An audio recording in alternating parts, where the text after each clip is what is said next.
बिस्मिल्लाहिर्रहमानिर्रहीम। हुंडी किसे कहते हैं? हुंडी को इंग्लिश में बिल ऑफ एक्सचेंज कहते हैं। इसकी क्या इकसाम है वो सब अब हम समझेंगे। हुंडी को इंग्लिश में बिल ऑफ एक्सचेंज कहते हैं। ये दरअसल एक तहरीरी दस्तावेज़ है।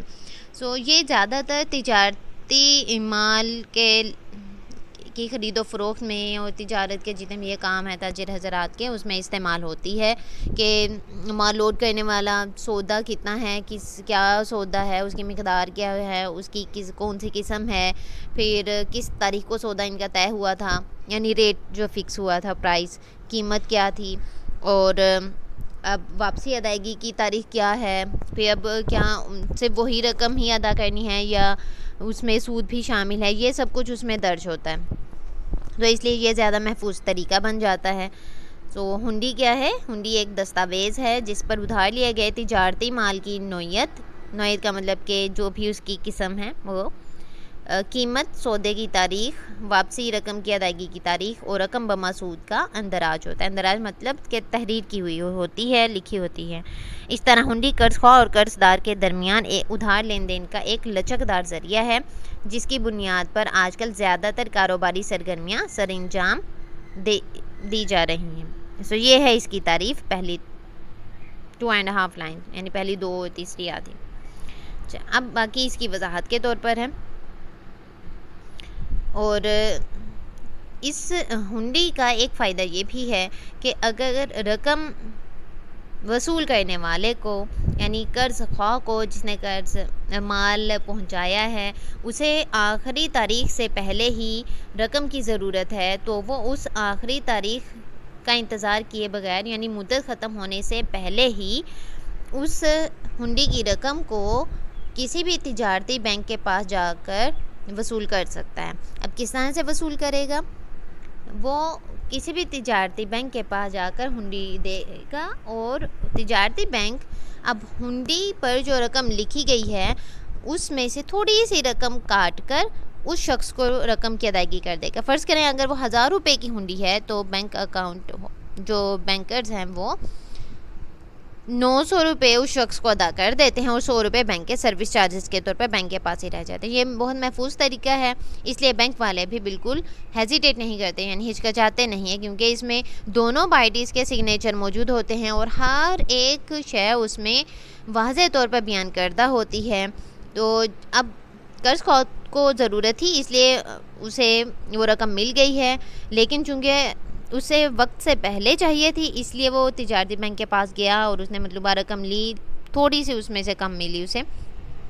तो ये जो बैंक थोड़ी सी रकम काट लेता है, यानी कटौती करके देता है उसे, ये जो 100 रुपये की कटौती की कि 1000 रुपये वाली हुंडी थी तो उसे 900 रुपये दिया, यानी 100 रुपये की उसने कटौती अपने सर्विस चार्जेस के तौर पर, अपनी खिदमात के मुआवजे के तौर पर बैंक ने रखी है। तो ये वो 100 रुपया है असल में जो बैंक ने कटौती की है, यही 100 रुपया कहलाता है इस हुंडी का बट्टा। बट्टा का मतलब आप यही समझें कि हुंडी को बट्टा लगाने का मतलब बिल्कुल इसी तरह से है कि जैसे कोई ईंट या बट्टा आपने आम रूटीन में सुना होगा अपनी ज़िंदगी में कि बट्टा किसे कहते हैं? ईंट के टुकड़ों को, जो ईंट टूट जाए उसे बट्टा कहते हैं। अब वो कहीं ज़ोर से गिरे और आपके ऊपर आकर लग जाए तो क्या होगा? आपकी स्किन वहाँ से मामूली सी, ये नहीं कि पूरी स्किन या आपकी उतर जाए, आपकी स्किन का थोड़ा सा हिस्सा वहाँ से उतर जाता है, यानी छील हो जाना ना, जिल्द का छील जाना। तो वो क्या है? वो मामूली सा छिल गया है। तो बिल्कुल यही बात यहाँ पर भी कही गई है कि जब आप बैंक के पास जाते हैं जो मुकर्रर मुद्दत है उससे पहले रकम वसूल करने के लिए, तो फिर बैंक मामूली सी रकम अपने पास रख लेता है और बाकी रकम आपको दे देता है। इसे कहते हैं हुंडी को बट्टा लगाना, और इंग्लिश में कहते हैं discounting of bill of exchange. तो ये भी आपको अलग से मुख्तसर सवाल के तौर पर पेपर में आ सकता है। एक सवाल क्या है कि हुंडी से क्या मुराद है, हुंडी का क्या मफ़हूम है, हुंडी किसे कहते हैं? तो वो पहली 2 और तीसरी आधी लाइन है।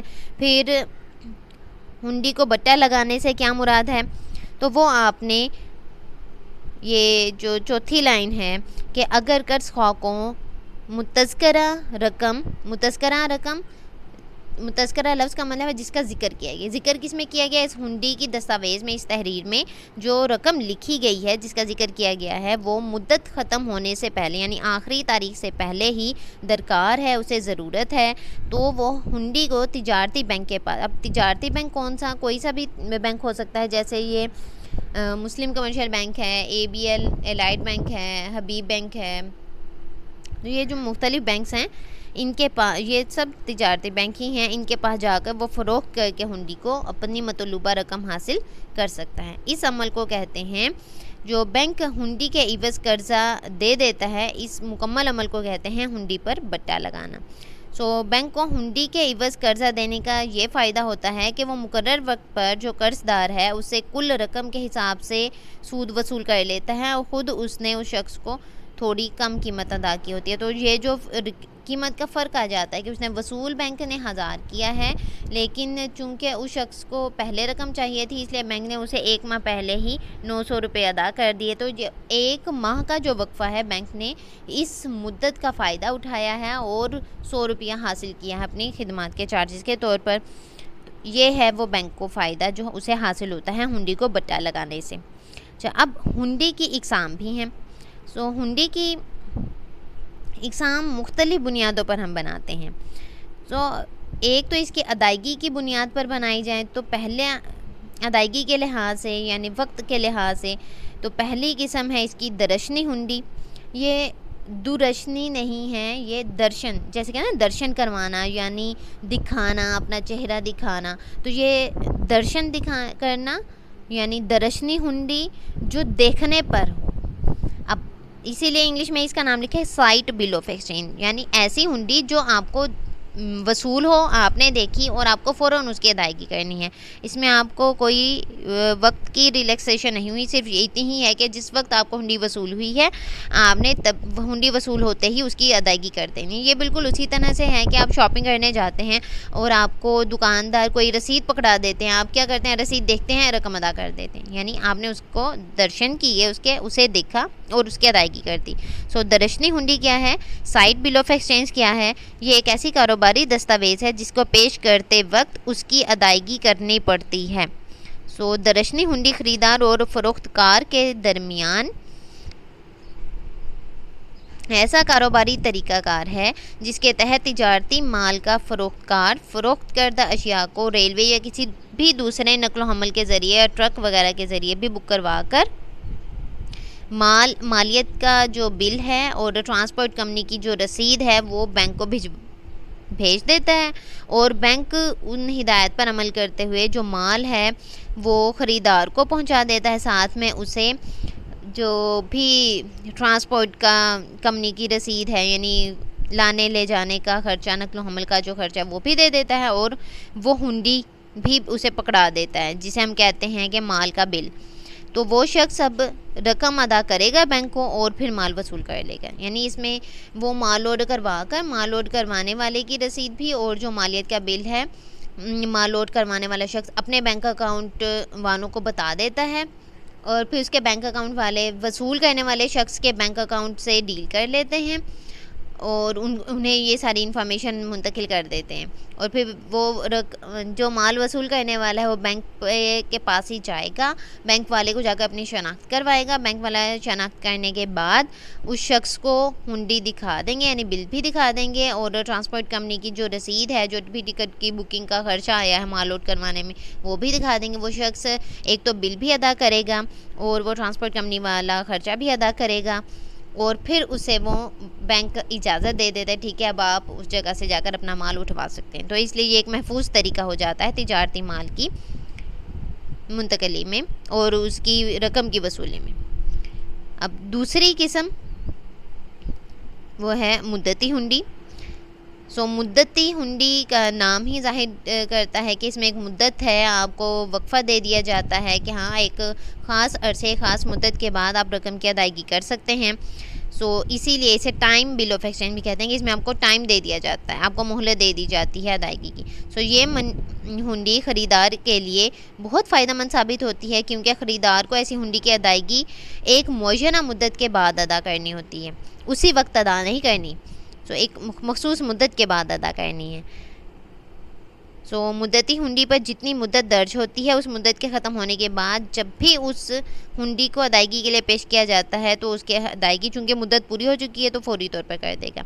हाँ, अगर हुंडी के मालिक को हुंडी पर दर्ज रकम की पहले ही ज़रूरत पड़ जाए तो फिर क्या होगा, क्योंकि उस पर तो मुद्दत है और वो उस शख्स को कुछ कह नहीं सकता, क्योंकि उस शख्स की अब अपनी मर्ज़ी है, वो उस मुद्दत को मुकम्मल करके अदा करे या उससे पहले अदा करे।